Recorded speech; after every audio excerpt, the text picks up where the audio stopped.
We also have, as Jimmy mentioned, we have Kat Kamak, a congresswoman from right here, who her husband is a firefighter, and she's going to come up and say a few things.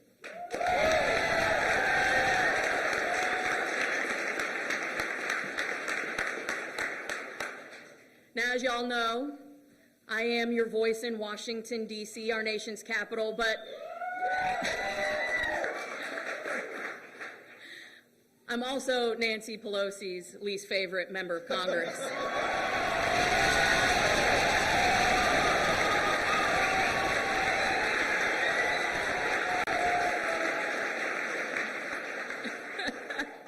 This is like a family reunion for me.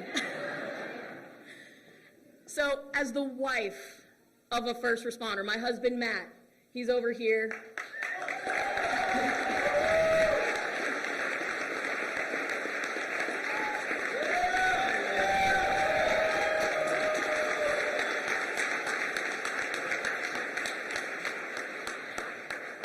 As the wife to a very sexy firefighter,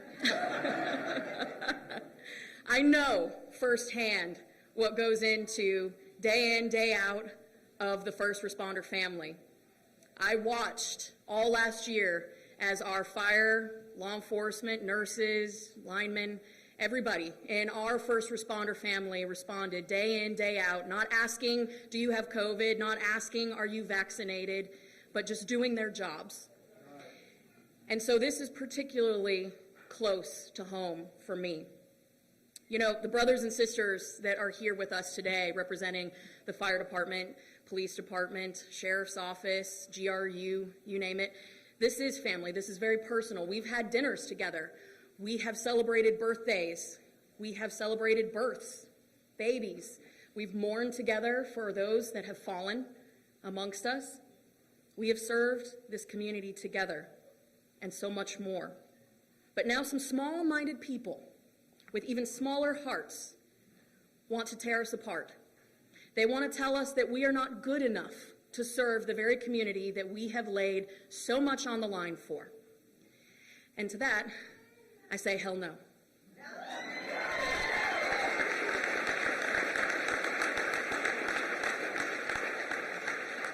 Now, as your federal representative, I'm used to dealing with overreach from elected officials and, you know, the talking out of both sides of their mouth, but I have absolutely had enough.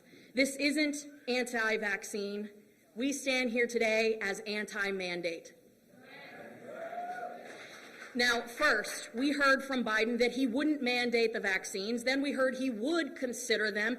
Then we heard that he would require them for all federal employees, minus members of Congress, minus the Postal Service. But then said contractors, private businesses with over 100 employees, you're on the hook. And that's just at the federal level.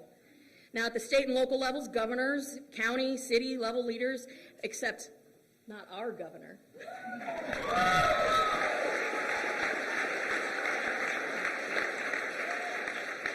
They have now begun mandating vaccines for their employees, and here in our own North Central Florida, our first responders and city employees are being forced to take the vaccine or forced out of their jobs. Well, that's BS.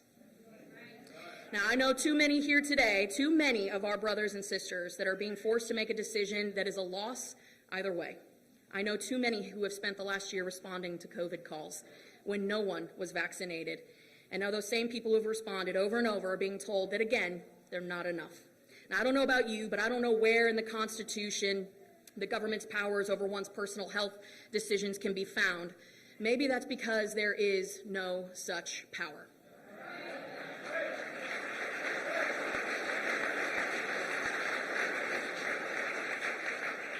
Now, as your voice in Washington, D.C., I have long advocated for the right to do what is best for you and your family because the government has zero authority to mandate a vaccine for you. If you want a vaccine, we have made sure that it is readily available in your community. Our governor and his incredible team, our legislators, have fought for the monoclonal antibody sites everywhere across this state.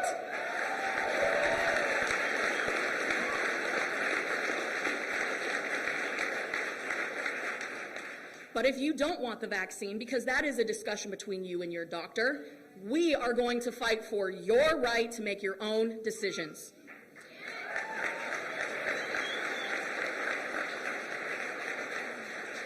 To that end, I will use my power as a member of Congress to ensure that any locality that infringes upon an individual's personal medical choices will no longer receive federal funding.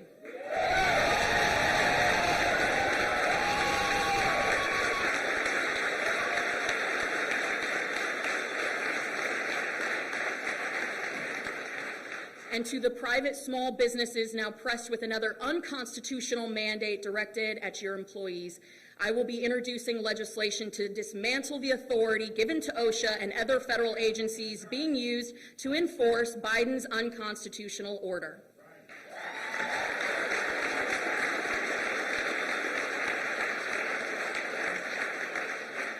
Now, finally, my team is working right now to ensure that HIPAA regulations are tightened, that your medical health records are your business, not the government's, and damn sure not some city commissioner's business.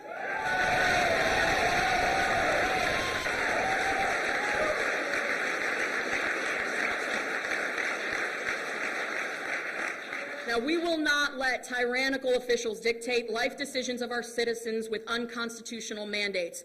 Abusive government overreaches at all levels, be it federal, state, or local, are unconstitutional, and they will not stand up in court. To all those that we have on the front lines that continue to answer the call, thank you. Do not quit. We will fight. And go Gators.